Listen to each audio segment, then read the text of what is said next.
एक सिनेरियो आपके सामने रखता हूं और उससे हम डेवलप करेंगे कि इस सेशन में हम क्या टॉपिक डिस्कस करेंगे। सपोज किसी एक क्लास में स्टूडेंट के नंबर किसी एक स्टूडेंट के नंबर 65 आए। मैं ये देखना चाहता हूँ कि 65 बहुत अच्छे नंबर है, बस 200 नंबर है, या बहुत बुरे नंबर है। उसके लिए लाजमी तौर के ऊपर मुझे देखना पड़ेगा कि टोटल नंबर कितने हैं। अच्छा, टोटल नंबर भी आपको बता दिए गए, 100 नंबर हैं टोटल। क्या उसके बाद आप ये फैसला कर सकते हैं कि 65 अच्छे नंबर हैं या बुरे नंबर हैं?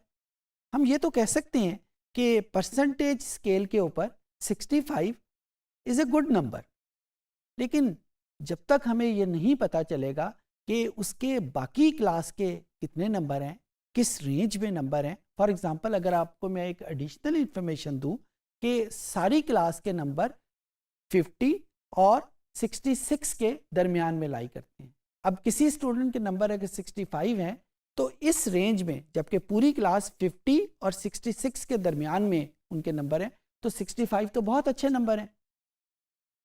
एक और सिनेरियो देता हूं कि पूरी क्लास के नंबर 65 से लेकर 90 के दरमियान में।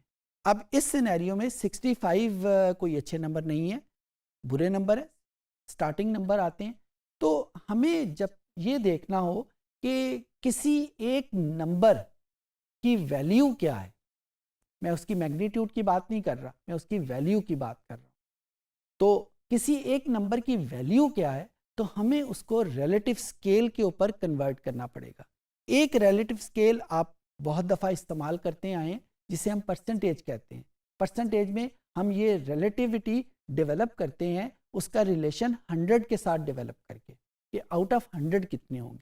लेकिन हर दफ़ा 100 के साथ जब हम रिलेट करते हैं तो हमारा मतलूबा मकसद हल नहीं होता। जिस तरह अभी मैंने आपको इस सिनेरियो में बताया कि 65% हमें पता था उसके नंबर कितने हैं, के बावजूद हम ये फैसला नहीं कर सके कि उसके नंबर कितने हैं। अगर आपको कभी इत्तफाक हुआ हो ओ लेवल्स या ए लेवल्स के एग्ज़ाम के रिज़ल्ट्स का, तो वहाँ पे स्टूडेंट को दो किस्म की इंफॉर्मेशन प्रोवाइड की जाती है। हमारे पाकिस्तान में भी कुछ स्कूल्स हैं जो जब रिज़ल्ट बताते हैं, रिज़ल्ट कार्ड में दो किस्म की इंफॉर्मेशन होती है। एक कि स्टूडेंट ने नंबर कितने लिए हैं। फॉर एग्ज़ाम्पल, ओ लेवल में 1400 टोटल नंबर हैं, तो बता दिया जाता है कि स्टूडेंट के नंबर 900 है। और दूसरी इंफॉर्मेशन उसका परसेंटाइल बताते हैं। परसेंटाइल हमें ये बताता है कि अगर उस पूरी रेंज को, जिस रेंज में स्टूडेंट ने नंबर ऑब्टेन किए हैं, 100 बराबर हिस्सों में डिवाइड कर दिया जाए तो उस स्टूडेंट का कितनवा नंबर होगा।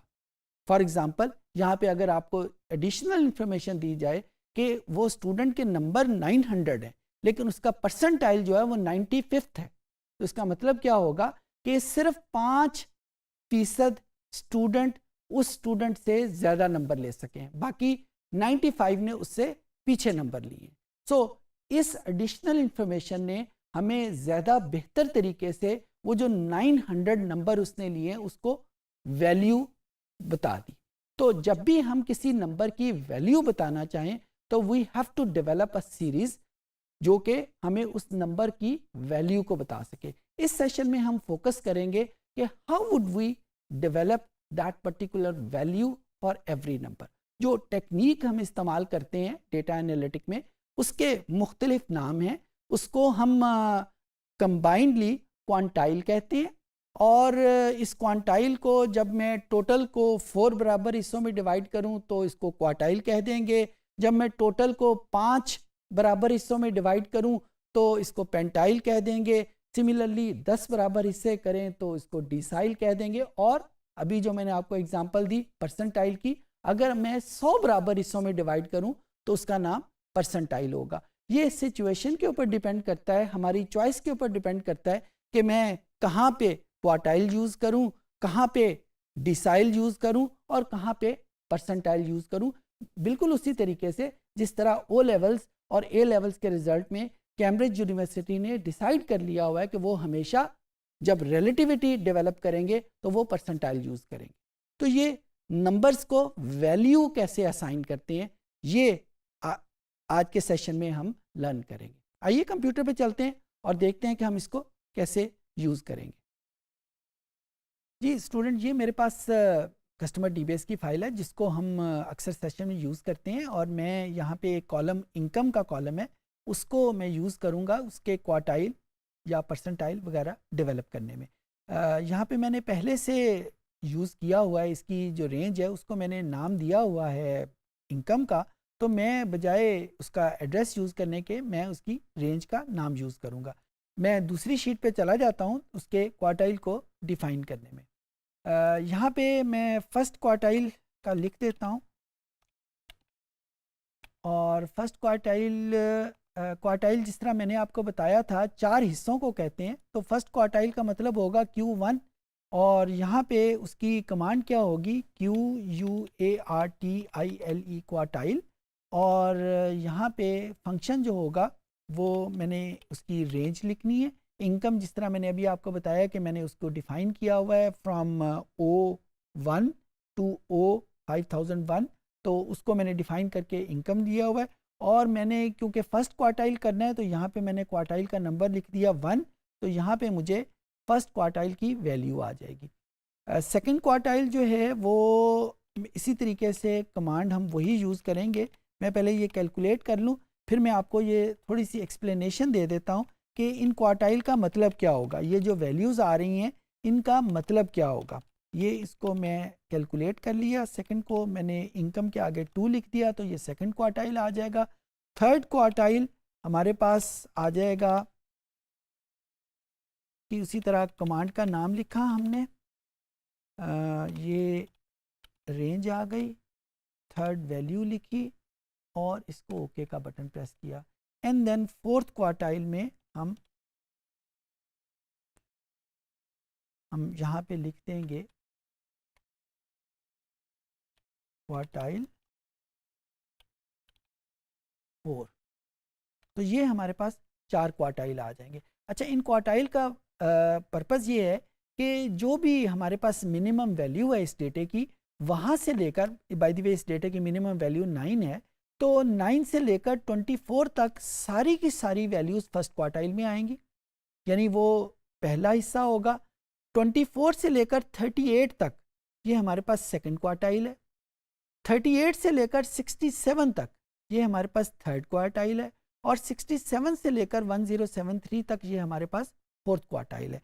मैं इसका नाम दे देता हूँ Q1, इसको नाम दे देता हूँ Q2, और यहाँ पे जो मिनिमम वैल्यू वहाँ से हम स्टार्ट करेंगे वैल्यू, तो इसका नाम Q1 आ जाएगा, ये Q2 है, ये हमारे पास Q3 आ जाएगा, और ये Q4 आ जाएगा। यहाँ पे जो बात याद रखने वाली है, पहले भी बता चुका हूँ कि जब भी हम रेंज डिफाइन करते हैं तो रेंज में एक स्टार्टिंग वैल्यू है, एक फिनिशिंग वैल्यू है, और उसका नाम हम रखते हैं जहाँ से वो रेंज शुरू हुई होती है। तो 9 से लेकर 24 तक क्योंकि पहली रेंज थी, ये रेंज शुरू होती है 9 से, तो इसका नाम हमने Q1 रखा हुआ है। अब हम जब ये क्वार्टाइल डिफाइन कर चुके, तो अब यहाँ पे ये जो रेंज है इसका नाम हमने रख लिया क्वार्टर, ताकि हम इसको रेफ़र कर सकें, और रेफ़र करने के बाद यहाँ पे इनकम को अब हम वैल्यूज़ को कैटेगराइज करेंगे। तो वी लुकअप की कमांड जो हमने पहले सेशन में सीखी थी वही हम यूज़ करेंगे, और इस वैल्यू को हमने लुकअप करना है। इसकी रेंज जो है वो क्वार्टर के नाम पे ऊपर हमारे पास मौजूद है, और उस क्वार्टर की कॉलम नंबर 2 को हमने यहाँ पे रेफ़र करना है। तो ये यहाँ पे हमें ये वैल्यू पता चल गई कि ये Q1 में है या Q2 में है या Q3 में है। सिमिलरली ये मेरे पास कंप्लीट लिस्ट आ जाएगी कि वो वैल्यूज़ Q1 में हैं या Q2 में या Q3 में, जो जो वैल्यूज़ हैं वो हमारे पास आ जाएंगी। तो इस तरीके से हमने एक सीरीज़ डेवलप कर ली जो इन इनकम की वैल्यूज़ को कैटेगराइज करती है एक और स्केल में। जिस तरह अभी मैंने एक्सप्लेनेशन में बताया था कि हमारे पास कैसे पता चलेगा कि ये 31 जो है ये बहुत अच्छा नंबर है, बहुत बुरा नंबर है, या 35 या 49 या 84 या 47 ये बड़ी अच्छी तनख्वाह है या बुरी तनख्वाह है या कैसी तनख्वाह है, हमें कैसे पता चलेगा? वो हमें ऐसे पता चलेगा, 31 में आगे Q2 लिखा हुआ है तो इसका मतलब ये है कि ये सेकंड लेवल के ऊपर, सेकंड क्वार्टर के ऊपर उसकी पे है, उसकी इनकम है, तो ये बहुत बुरी वैल्यू नहीं है। दूसरी वैल्यू हमारे पास 15 है और 15 Q1 में आ रही है, तो Q1 की वैल्यू बहुत कम है एज़ कम्पेयर टू Q2। तो यहाँ से हमें पता चल जाएगा कि 15 कोई बहुत अच्छी इनकम नहीं है। ये बिल्कुल उसी तरीके से है कि जब हम किसी नए सिनेरियो में जाते हैं, फॉर एग्ज़ाम्पल किसी बैंक की हम एम्प्लॉय सेटिस्फेक्शन कैलकुलेट करते हैं, और एम्प्लॉय सेटिस्फेक्शन अगर हम कैलकुलेट करें 1 to 5 के स्केल के ऊपर, और हमारे पास एम्प्लॉय सेटिस्फेक्शन का आंसर 2.3 है, तो मुझे कैसे पता चलेगा कि ये 2.3 कोई बड़ी अच्छी एम्प्लॉय सेटिस्फेक्शन है, क्या उसके एम्प्लॉय सेटिस्फाइड हैं या नहीं है। तो जब तक हम उसके क्वार्टाइल डिफाइन कर लेंगे तो उससे हमें बड़ी आसानी से पता चल जाएगा कि ये 2.35 अच्छी वैल्यू है या बुरी वैल्यू है। बिल्कुल उसी तरीके से जिस तरह यहाँ पे हमें पता चल गया कि 31 अच्छी पे है या 15 अच्छी पे है या 87 अच्छी पे है, उनके हमने क्वार्टाइल सिस्टम डिफाइन किए। अच्छा, जिस तरीके से हमने क्वार्टाइल डिफाइन किए हैं उसी तरीके से हम परसेंटाइल भी डिफाइन कर सकते हैं। क्वार्टाइल को डिफाइन करने के लिए हमारे पास कमांड थी QUARTILE। परसेंटाइल को डिफाइन करने के लिए हमारे पास जो कमांड है वो परसेंटाइल है। जो ही हमने परसेंटाइल लिखा, उसके आगे हमने जो स्ट्रक्चर है वो उसी तरह लिखा, इनकम यानी रेंज, जिस डेटे से हमने परसेंटाइल कैलकुलेट करने हैं, और उसके बाद हमने लिख दिया कि कौन सा परसेंटाइल हमने फाइंड आउट करना है। फॉर एग्जांपल हमने 25th परसेंटाइल डिफाइन करना है, तो 25 डिवाइडेड बाई 100, क्योंकि परसेंटाइल है उसको हमने डिफाइन किया और इसको एंटर किया, तो ये हमारे पास 25th परसेंटाइल आ गया। अगर 37th परसेंटाइल हमने डिफाइन करना है तो उसकी कमांड भी बिल्कुल उसी तरीके से हम डेवलप करेंगे, परसेंटाइल, और उसके आगे हमने रेंज का नाम लिखा, और उसके बाद 37th हमने फाइंड आउट करना था, तो 37 डिवाइडेड बाई 100, और ये करके हमने हमारे पास 37th परसेंटाइल लिखा हुआ आ गया। अच्छा, परसेंटाइल और क्वार्टाइल में फ़र्क क्या है? क्वार्टाइल अगर 4 हिस्सों में डिवाइड करता है तो परसेंटाइल 100 हिस्सों में डिवाइड करता है, डिसाइल 10 हिस्सों में डिवाइड करता है। तो जिस भी सिस्टम को हम ज़्यादा फॉलो करें उस सिस्टम को यूज़ करते हुए हम एक्सेल के डिफरेंट फार्मूलों को यूज़ करते हुए हम डेवलप कर सकते हैं। एक बहुत इंटरेस्टिंग चीज़ है कि परसेंटाइल का फार्मूला अगर हमें पता हो तो हम उसी फार्मूले से क्वार्टाइल भी डिफाइन कर सकते हैं, उसी फार्मूले से डिसाइल भी फाइंड आउट कर सकते हैं। मिसाल के तौर के ऊपर क्वार्टाइल 4 हिस्सों में डिवाइड करता है, तो इसका मतलब है कि Q1, Q2, Q3 हर एक हिस्सा 25 के बाद आता होगा। 4 हिस्सों में डिवाइड कर रहे हैं ना, तो 100 को जब 4 हिस्सों में डिवाइड करें तो 25, 25, 25 आता है। तो जो 25th परसेंटाइल होगा वो Q1 के बराबर होगा, 50th परसेंटाइल जो होगा वो Q2 के बराबर होगा, 75th परसेंटाइल वो Q3 के बराबर होगा। सिमिलरली अगर मैं डिसाइल की बात करूं तो डिसाइल टोटल को 10 हिस्सों में डिवाइड कर रहा है, तो अगर मैं फर्स्ट डिसाइल की बात करूं तो वो P10 के बराबर होगा क्योंकि 10 हिस्सों में डिवाइड कर रहा है। D2 यानी सेकंड डिसाइल वो P20 यानी 20th परसेंटाइल के बराबर होगा। तो दूसरे मानों में अगर मैं इसी डेटा सेट का D2 यानी सेकंड डिसाइल कैलकुलेट करना चाहूं तो मैं इसी परसेंटाइल का फार्मूला यूज़ करते हुए इसको कैलकुलेट कर सकता हूँ परसेंटाइल, और उसके आगे मैंने नाम लिखा रेंज का, और उसके बाद मैंने देखना है कि मैंने सेकंड डिसाइल, तो सेकंड डिसाइल 20th परसेंटाइल के बराबर होता है, तो 20 डिवाइडेड बाय 100 मैंने लिखा, तो ये मेरे पास 20th परसेंटाइल की वैल्यू आ जाएगी। थर्ड परसेंटाइल 30 डिवाइड बाई 100 लिख देंगे। तो कहने की बात यह है कि जो परसेंटाइल का फार्मूला है वो एक जनरल फार्मूला है। क्वार्टाइल या डिसाइल के फार्मूले एक्सेल में मौजूद है, लेकिन हम आम तौर के ऊपर उनको यूज़ नहीं करते क्योंकि अलहदा से फार्मूला याद करना आपको पता है मुश्किल बात होती है। एक ही फार्मूला परसेंटाइल का याद कर ले जो कि हर डिफरेंट जगह के ऊपर अप्लाई हो सकता है। I hope things would be easier for you. इस सेशन में हमने देखा कि हम एक्सेल की मदद से रिलेटिव सीरीज और सीक्वेंस कैसे डेवलप करेंगे। जो सिस्टम हमने यूज़ किए ये क्वार्टाइल सिस्टम भी हो सकता है, डिसाइल सिस्टम भी हो सकता है, परसेंटाइल भी हो सकता है, और प्राइमरी पर्पस इसका यही है कि हम किसी भी नंबर को वैल्यू कैसे देंगे। उम्मीद है कि चीज़ें आपको समझ आ गई होंगी।